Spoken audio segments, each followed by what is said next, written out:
What's in the bag? Number 2, we are having a for sale wheel. I'm being organised and going through my stuff in the right order. What have we got? My crinoline lady. She's a beauty. She is going to date from around about the 1950s. We have enamel blue forget-me-nots on her skirts with marquisite stones, which I quite like this name. I don't know if you will, but Poor Man's Diamonds, because they sparkle really, really nicely and catch the light a little bit, even though they're kind of grey and opaque. They're pretty sparkly things. So she's not made of silver, but I've not actually seen one of these before. So she's pretty cool, and I would be putting her on eBay for around about 40 to 50 quid. So today she can be £30 posted. So if anyone's interested, let me know, and we can sort it out by PayPal. What else? This is a gorgeous thing as well. Obviously the insides there are quite new, and I'm going to take them out to show you. Can I get them out? I'm going to wreck my nails. It's constant, isn't it? Am I actually going to have to get a tool? I'm going to have to get a tool. This is banded agate. As you can see, we have these amazing patterns in it. It is not gold. It dates from around the 1900s. We have a gold tone chain with a dog clip. It's got a good bit of age, and the fact that it's agate is pretty cool. And we've got some inclusions down here showing the crystal form more.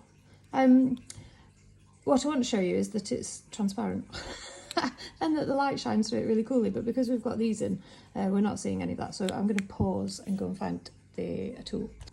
I think it's quite funny that I'm coming up a year of doing TikToks, and I've basically learned how to pause and unpause without cocking that up, although I do still sometimes cock it up.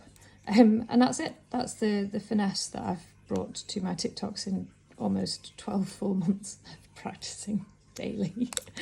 Oh, so inept. Anyway, this is a Victorian agate locket that I'm trying to pick, come on, the bits out of, so that I can show you the translucency of this agate. Maybe we'll just do it on the one side. I think I'm going to try and do this. Sorry, we're going to try and look out of my window, and then you can see. Can you see? Have I even got it in focus? I can't see, but hopefully you can see that you've got this incredible translucent pattern, so light can pass through. And if you didn't have anything in it and just had it without that solid block in the centre, then that would be much more impressive, but I can't get them both out. Right, let's try to go back to doing my jewellery. That again, it's going to be expensive if I put it online. Even though it's not gold, it's just a cool old thing. Pins slipping a tiny little bit there. I'm going to say 40 quid today, and that's cheap for a nice antique pendant that's really quite unusual. What else have I got? Look, my little screwdriver. I'll put it all back together later. Right, this is very, very pretty. I like this. It's a teeny tiny Scottish cottage, and the mark is DJ. And I believe that is Dust Jewellery, and Dust Jewellery was one of the trading names for a guy called Norman Grant, who created, I don't think he's working anymore, but from the 60s onwards he was working in the northeast of Scotland and made the most incredible psychedelic enamels, some really, really, really cool jewellery, lots of dragonfly themes. So this is a nice piece of Scottish jewellery history, to be honest. And I found it a long way from home, came from England, where nobody would have known what it was, but I know.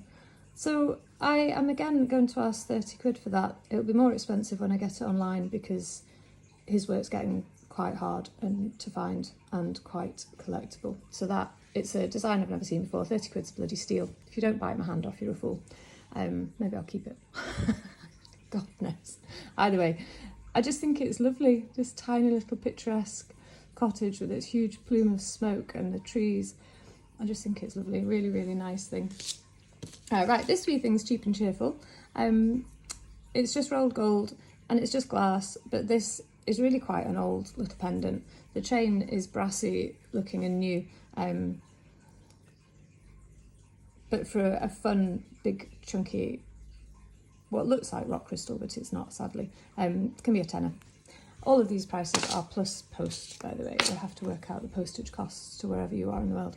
This is a Victorian silver bangle. It's not hallmarked. It's going to date from pre-1900s. I'm going to make it so that you can actually see it properly. It's seen slightly better days. As you can see, this hobnail cut pattern on both sides is slightly damaged, but that's just commensurate with 120 to 40 years wear, that from time to time, can't even get it on. Wow. From time to time it would have twisted round and scraped on a table, biffed off a wall, but as you can see, it actually looks really nice on. For a slender wrist, I only have skinny little wrists, so for someone who's quite slender, and again, all my prices are more expensive when it gets to my website because I have to pay fees and I have to pay a photographer, so that all gets added on. So at the moment, that can be 60. I'm going to leave it on.